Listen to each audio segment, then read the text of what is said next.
एक बार जोरदार नारा हम सब लोग लगाएंगे, भारत माता की, आम आदमी पार्टी, अरविंद केजरीवाल, पूर्वांचल शक्ति, पूर्वांचल शक्ति। मंच पे आसीन दिल्ली सरकार के कैबिनेट मंत्री भाई रघुविंदर शौकीन जी, विधानसभा के अध्यक्ष डॉक्टर दीपक दहिया जी, उपाध्यक्ष अध्यक्ष पूर्वांचल शक्ति उदय ठाकुर जी, गुड्डू यादव जी वार्ड अध्यक्ष, श्रीमती संतोष, पप्पू दीनवाल निगम पार्षद पप्पू जी, अशोक भारद्वाज पूर्व निगम पार्षद, सन्नी खेड़ा जी वार्ड अध्यक्ष, अमित सागर जी वार्ड अध्यक्ष, एडवोकेट मोनिका जी विधानसभा अध्यक्ष, सकीना जी, मंजू जी, वीना शर्मा जी, सुगंधी जी, हीरा लाल जी, रफीक जी, आप सबका हृदय की गहराइयों से मैं स्वागत करता हूं। मैं चाहूंगा हमारे कार्यकर्ताओं के लिए एक बार जोरदार तालियां आप लोग बजा दें और एक बार अपने लिए भी ताली बजा दीजिए कि आप इतनी देर तक इस सभा में अपनी ताकत और शक्ति का प्रदर्शन करने के लिए मौजूद हैं। साथियों और दोस्तों, आज जब मैं इस सभा में आया हूं तो मन में थोड़ी पीड़ा है, वो आपके साथ साझा करना चाहता हूं। पीड़ा इस बात की है कि यूपी से, बिहार से, पूर्वांचल से 30 साल 40 साल पहले हमारे भाई, हमारे माताएं, हमारी बहनें, हमारे बुजुर्ग वो दिल्ली में आए। उन्होंने अपने खून पसीने श्रम से दिल्ली को बनाया, अपने बच्चों की पढ़ाई के लिए, अपने छोटे मोटे रोजगार के लिए उन्होंने दिन रात मेहनत की, उन्होंने दिन रात परिश्रम किया। लेकिन बहुत अफसोस है कि भारतीय जनता पार्टी के लोगों ने शाहजहां में उनका नाम कटवाने की कोशिश की, नई दिल्ली विधानसभा में नाम कटवाने की कोशिश की, नागलोई जाट में नाम कटवाने की कोशिश की, जनकपुरी में नाम कटवाने की कोशिश की, आरके पुरम में नाम कटवाने की कोशिश की, तुगलकाबाद में नाम कटवाने की कोशिश की। जब मैंने देश की संसद में पूछा, नड्डा साहब, बीजेपी के लोगों बताओ हमारे यूपी बिहार के पूर्वांचल के लोगों का नाम क्यों कटवा रहे हो, नड्डा साहब ने कहा ये बांग्लादेशी है, ये रोहिंग्या है, ये घुसपैठिया है। मैंने कहा तुम्हारी हिम्मत कैसे हुई हमारे यूपी बिहार पूर्वांचल के लोगों को रोहिंग्या और घुसपैठिया कहने। मैं उस स्वाभिमान, सम्मान और गौरव की रक्षा के लिए आपके सामने हाथ जोड़कर विनती करने के लिए आया हूं।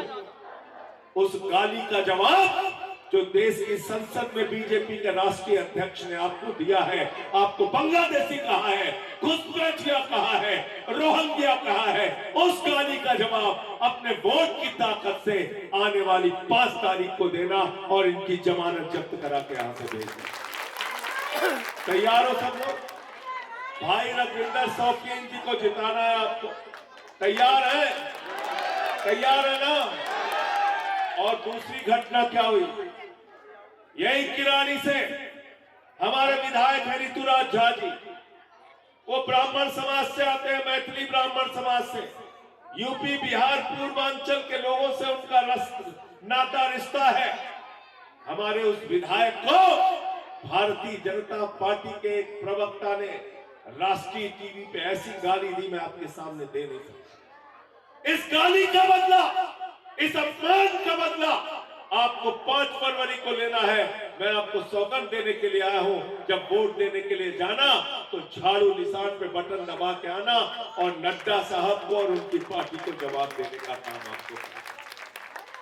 और जब जाना तो याद कर लेना, कच्ची कॉलोनियों के अंदर रहने वाले हमारे यूपी बिहार पूर्वांचल के लोगों के लिए सीवर की पाइपलाइन बिछानी हो, सड़कें बनानी हो, वाटर की पाइपलाइन बिछानी हो, बिजली फ्री किया, पानी फ्री किया, शिक्षा फ्री किया, इलाज फ्री किया, मोहल्ला क्लिनिक बनाया, बस की यात्रा फ्री किया, बुजुर्गों के लिए तीर्थ यात्रा फ्री किया, और दिल्ली के अंदर बीजेपी ने 5 टिकट दिया, केजरीवाल ने 12 टिकट पूर्वांचल के लोगों को दिया।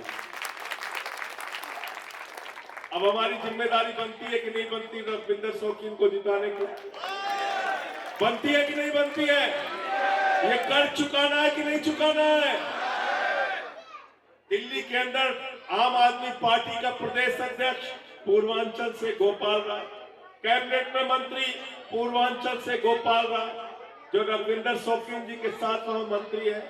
मैं 2 बार राज्यसभा का सांसद बना और छठ घाट के लिए दर दर की ठोकरें खाने पड़ती थी हमारे भाइयों, लेकिन पिछले 10 साल से हजारों की संख्या में दिल्ली के अंदर छठ घाट बनवाने का काम भी अरविंद केजरीवाल जी ने किया, आम आदमी पार्टी ने किया।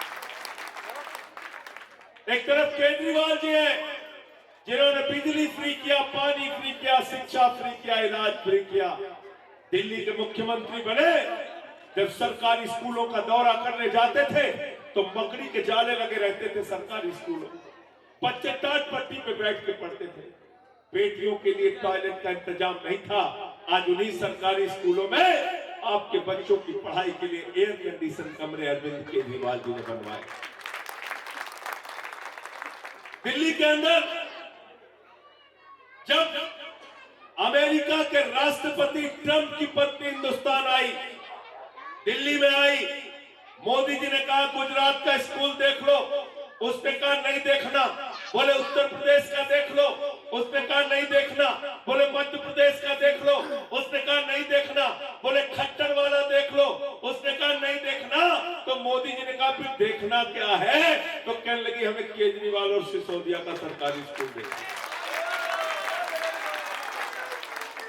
बताओ गई थी कि नहीं गई थी? देखने गई थी कि नहीं गई थी? ट्रंप की पत्नी ने दिल्ली का सरकारी स्कूल देखा था कि नहीं देखा था? पहले लोग कहते थे अमेरिका से सीखो, अमेरिका से सीखो। आज अमेरिका वाला कह रहा है केजरीवाल से सीखो, टोपी वालों से सीखो, रघविंदर शौकीन से सीखो, इन लोगों से सीखो स्कूल कैसे बनते हैं।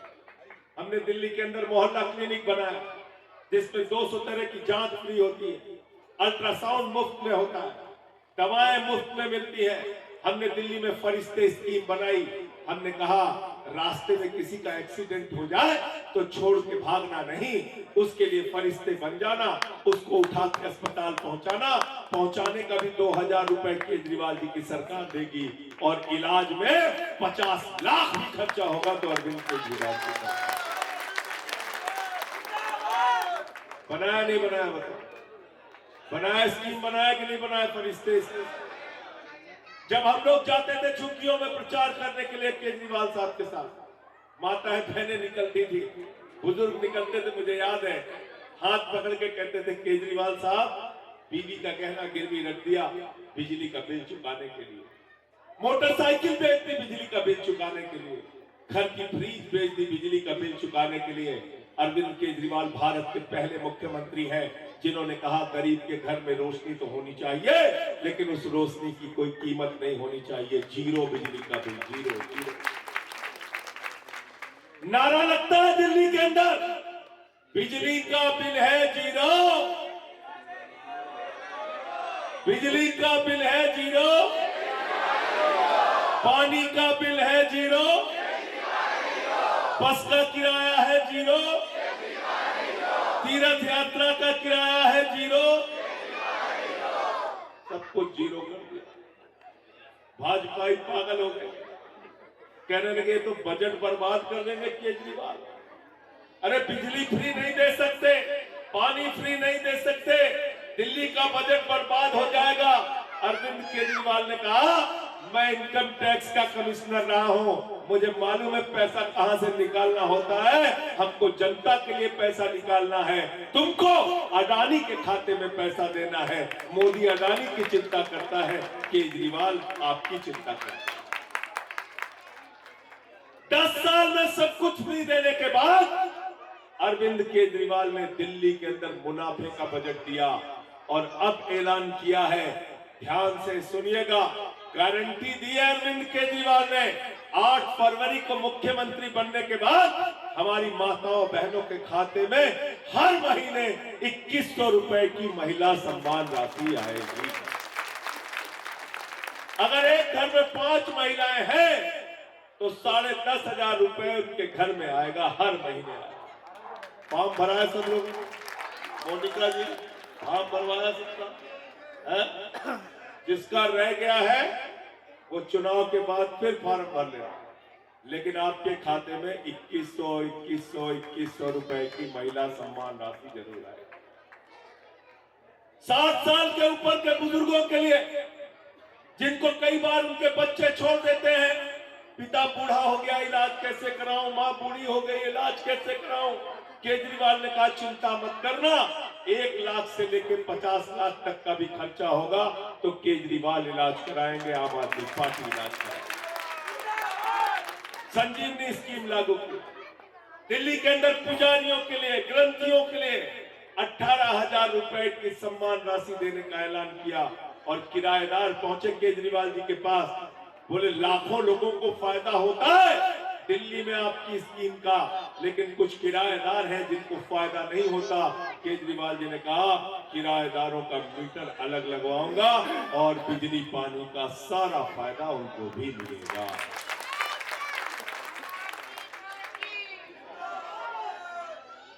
एक तरफ वो पार्टी है जिसने दिन रात आपके लिए काम किया, और दूसरी तरफ हमारे यहाँ यूपी बिहार में कहते हैं, भाजपा वालों को क्या कहते हैं, बीजेपी वालों को बड़का झूठा, बड़का झूठा, बड़का झूठा। क्या बोला था इन्होंने? नौजवानों वोट दे दो, 2 करोड़ नौकरी हर साल देंगे। नौजवानों को 2 करोड़ नौकरी मिल गई क्या? हर साल मिल गई क्या? बोले बेटा अग्निवीर बन जाओ। बोले वो क्या होता है? बोले 17 साल में जवान बनो, 21 साल में रिटायर हो जाओ। 17 साल में जवान बनो, 21 साल में रिटायर हो जाओ। बाप नौकरी करता रहेगा, बेटवा रिटायर हो जाएगा। घर में कोई पहुंचा रिश्तेदार, पूछा बाबूजी क्या करते हैं? बोले हम तो नौकरी करते हैं। बोले बेटवा क्या करते हैं? बोले वो तो रिटायर हो गया। बेटवा रिटायर हो गया, बाप नौकरी करता। ये स्कीम है अपनी भी। हमारे नौजवान -50 डिग्री टेम्परेचर में सियाचिन में और +50 डिग्री टेम्परेचर में जैसलमेर में भारत माता की रक्षा के लिए खड़े रहते हैं, लेकिन नरेंद्र मोदी का भतीजा जैसा बीसीसीआई का चेयरमैन बन के घूम रहा है, ये व्यवस्था हमें मंजूर नहीं है। अग्निवीर बनाना है तो बीजेपी के सांसदों और विधायकों के बेटों को सबसे पहले आगे करो, हम भी उनके साथ अग्निवीर बन जाए। नौकरी मांगने जवान जाता है पटना में, उसको पीटते हो, लखनऊ में जाता है पीटते हो, प्रयागराज में जाता है पीटते हो, जंतर मंतर पे आता है पीटते हो। नौजवान सिर्फ लाठी खाने के लिए बना है, नौजवानों पे सिर्फ मुकदमे लिखे जाते हैं, उनको पकड़ पकड़ के जेल में डाला जाता है। आने वाली 5 तारीख को इनको जवाब दे देना। और दूसरा वादा क्या किया था मोदी जी ने? इतना काला धन लाएंगे, जहाज में भर भर के लाएंगे, बोरा में भर भर के लाएंगे, बैलगाड़ी से लाएंगे, ट्रैक्टर से लाएंगे। हर आदमी को कितना दे देंगे? कितना कितना दे देंगे? सबको याद है, कोई भूला नहीं। 15 लाख आ गए, 15 लाख आ गए। सबसे ज्यादा नाराज लालू यादव जी है, कह रहे हैं हमारे 7 को बेटा बेटी, हम और राबड़ी सबसे ज्यादा पैसा हमारा आने वाला था, आज तक नहीं आया। सबको बेवकूफ बना दिया, सबको बेवकूफ बना दिया। 15-15 लाख देंगे, 15-15 लाख देंगे। हमारी माताएं बहनें जो यहाँ बैठी है, इन्होंने अपने पति से छिपा के 1000-500 की नोट घर के संदूक में रखी थी। बिटिया की शादी होगी तो ये पैसा काम आएगा, घर में कोई बीमार होगा तो ये पैसा काम आएगा, छोटा सा घर बनाना होगा तो ये पैसा काम आएगा। नरेंद्र मोदी जी ने कहा माताओं बहनों, यही तो काला धन है, लाइन में लग के इसको भी जमा कर दो। वो भी खाली करा दिया। ये बेचारे हमारे छोटी मोटी दुकान जो लगाए हुए हैं दुकानदार, इनके पास जो पैसा था कमाई थी, सब जमा करा दिया। बोले सब लग के लाइन में जमा कर दो। ये ऐसी सरकार है, हर चीज के ऊपर टैक्स लगाती है, सामान खरीदने जाओ तो टैक्स, बेचने जाओ तो टैक्स, नई कार खरीदो तो टैक्स, पुरानी कार बेचो तो टैक्स, बैंक में रुपया रखो तो टैक्स, बैंक से पैसा निकालो तो टैक्स, हर चीज में टैक्स। महंगाई आसमान पे पहुंचा दिया। 100 रुपए के पार पेट्रोल बिका, 100 रुपए के पार डीजल बिका, 1200 रुपए का गैस सिलेंडर बिका, 250 रुपए किलो दाल बिकी, 300 रुपए का लीटर सरसों का तेल बिका। जब 200 रुपए किलो की प्याज बिकी, लोगों की आंख से आंसू आने लगा। लोग पहुंचे, सीतारमन जी 200 रुपए किलो की प्याज हो गई है, आंख से आंसू निकल रहा है। सीतारमन जी ने कहा हम तो प्याज खाइबे नहीं करते। ये संवेदनहीन लोग हैं, ऐसे मजाक उड़ाते हैं आपकी गरीबी का, आपकी तकलीफ का, आपकी परेशानियों का, आपकी दुश्वारियों का। किसानों को ठगा, बोले फसल का दाम 2 गुना कर देंगे, किसानों को लाठियों से पीटा, दिल्ली में घुसने नहीं दिया, उनको पिटवाने का काम किया, हर वर्ग को धोखा देने का काम किया। इसलिए बड़का झूठा पार्टी से आपको सावधान रहना है। रहोगे ना सावधान? अब ईमानदारी से बताना, दिल पे हाथ रख के, मेरा चेहरा देख के नहीं, रघुविंदर शौकीन का चेहरा देख के नहीं, आपके दिल में जो बात है उसी बात पे हाथ उठाना, वरना मत उठाना। दिल्ली में किसकी सरकार बन रही है? जोर से बोलिए, पीछे तक आवाज निकलनी चाहिए। दोनों हाथ उठा के बताइए, सरकार किसकी बन रही है? सरकार किसकी बन रही है? तो जब केजरीवाल की सरकार बन रही है तो वोट बर्बाद करने से क्या फायदा भाई? लोग यहाँ कुछ चर्चा कर रहे थे, कांग्रेस कांग्रेस। अरे कांग्रेस को वोट देके क्यों बर्बाद कर रहे हो? कांग्रेस के बारे में दिल्ली में माताएं अपने बच्चों को सबसे छोटी कहानी दुनिया की सुनाती हैं, एक थी कांग्रेस, कहानी खत्म। कहानी खत्म। 2015 में 0 आए, 20 में 0 आए, इस बार भी। मुझसे टीवी चैनल वालों ने पूछा, बोले कांग्रेस के बारे में क्या कहना? मैंने कहा कांग्रेस का कोई नुकसान नहीं होगा। 2020 में भी 0 थे, इस बार भी। इसलिए वहां वोट बर्बाद मत करना। जब केजरीवाल जीत रहे हैं तो केजरीवाल के इस यज्ञ में आप भी शामिल हो जाना, झाड़ू की बटन दबा देना। और रघुविंदर शौकीन को केजरीवाल जी ने मंत्री बना दिया है आपके क्षेत्र की बेहतरीन सेवा करने के लिए। और हमारी पार्टी में बहुत सारे विधायक हैं, सबकी अपनी खूबियां हैं, लेकिन ये जो शख्स है, मैं इनके बारे में एक ही बात कह सकता हूं, कम बोलते हैं, ज्यादा काम करते हैं, अपने वचन के पक्के आदमी हैं, जो कह दिया वो करते हैं।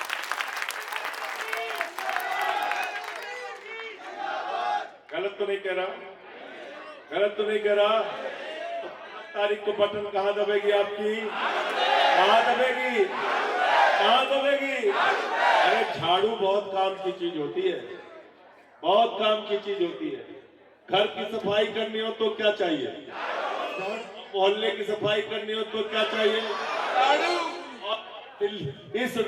इस नागलोई जाट की सफाई करनी हो तो क्या चाहिए? दिल्ली की सफाई करनी हो तो क्या चाहिए? और देश की सफाई करनी हो तो क्या चाहिए? और अगर किसी के दिमाग पर भूत सवार हो जाए तो उतारने के लिए क्या चाहिए? क्या चाहिए? क्या चाहिए? हमारे यूपी बिहार में जब किसी को भूत सवार हो जाता है तो 4 लोग उसकी टंगड़ी पकड़ के लेके जाते हैं ओझा के पास। ओझवा उसको मार झाड़ू, मार झाड़ू, मार झाड़ू, उसका भूत उतार देता है।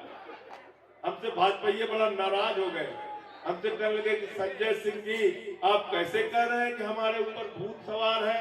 हम कहे रुका बचवा, तो बताओ थे कैसे भूत सवार होते रहते।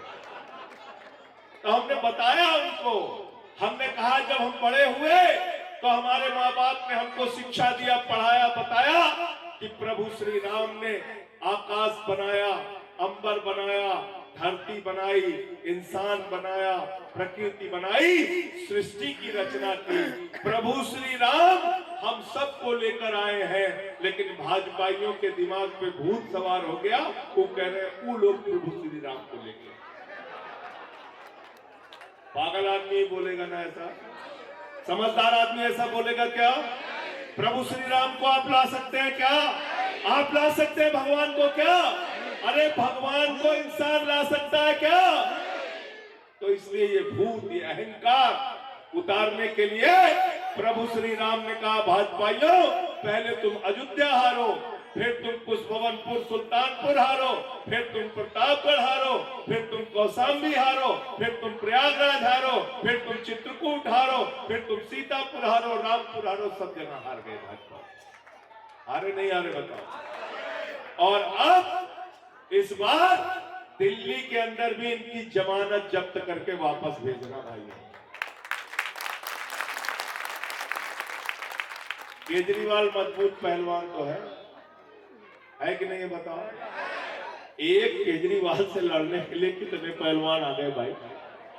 एक केजरीवाल से लड़ने के लिए मोदी आ गया, अमित शाह आ गया, योगी आ गया, मोहन यादव आ गया, भजनलाल शर्मा आ गया, हेमंत बिस्व शर्मा आ गया, नायब सैनी आ गया, सारे सांसद आ गए, सारे केंद्रीय मंत्री आ गए। मैंने भाजपाइयों से कहा ट्रंपो को भी बुला लो प्रचार, ट्रंप को भी बुला लो, उससे भी प्रचार कराओ, उससे भी प्रचार कराओ। लेकिन एक बात याद रखना, दिल्ली में सब अपने बेटे केजरीवाल के साथ खड़े हैं। चाहे जितने भाजपा के पहलवान लग जाए, जीतेगा तो जीतेगा तो जीतेगा तो जीतेगा तो जीतेगा तो अरे जीतेगा तो हाथ उठा के बताओ, जीतेगा तो जीतेगा तो जीतेगा तो फिर अपना वोट बर्बाद, वोट बर्बाद।